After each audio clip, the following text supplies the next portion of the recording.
All right. Well, when it comes to the NFL draft, Aidan Hutchinson's been in that number one position for many people's mock draft for a long time, but it appears though he's going to tumble a couple spots.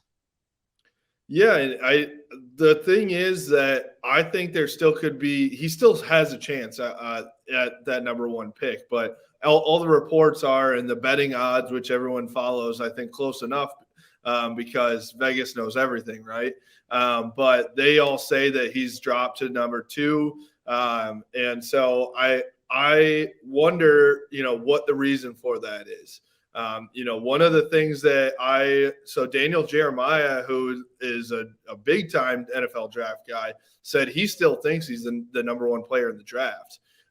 So I just don't know what what happens the week before the draft that you say, oh, that's not our guy. So the upside to Aidan Hutchinson, I would say, is you're going to get on day one what you've seen already. And then you're also going to get probably in year three what you've seen already. He's polished. He's done it all, So I think sometimes there are some teams out there that look at somebody that say, oh, that he's already reached his ceiling. We don't want to go with that guy.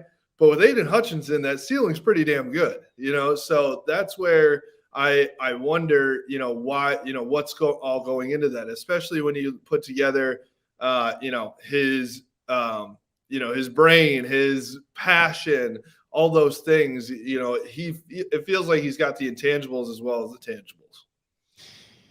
And there are certainly years in which a particular player doesn't want to be the number one player drafted because you're going to a wasteland, versus if you tumble 3 or 4 spots, you're still going to a bad team, but it might be a good franchise that just had a bad year or is in a downturn, but is ready to turn it around. So, it may not be the worst thing in the world for Aidan Hutchinson to avoid Jacksonville.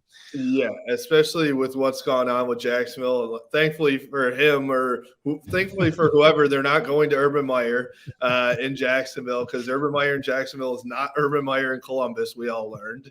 And so, I do think, maybe it's a better option for him to go to Detroit at number 2, stay home. He's a Michigan. He's from Plymouth, about 30 minutes from Detroit. Played in Ann Arbor, also 30 minutes from Detroit. So maybe that's an advantage to him, or maybe it's a disadvantage. Sometimes when guys go to their hometown, there's too much hype, there's too much everything, and then you have to live up to it. It's hard. Obviously, he did it in Ann Arbor, so he's used to that. Also, myself being a Lions fan, I don't want Detroit to ruin him as well, as much as I'd love to see him in Detroit too. So it's an interesting thing there. But I think, like I said, when you're looking at Trayvon Walker, I think that there are a lot of people looking at him and saying, what else can he do? We haven't really – he's got every measurable, right? But he hasn't been the playmaker type. Like, he doesn't have the stats that Aidan Hutchinson put up this past season. So I think they're seeing him as like, all right, they're, neck and neck, but maybe Trayvon Walker has that higher ceiling than Aidan Hutchinson.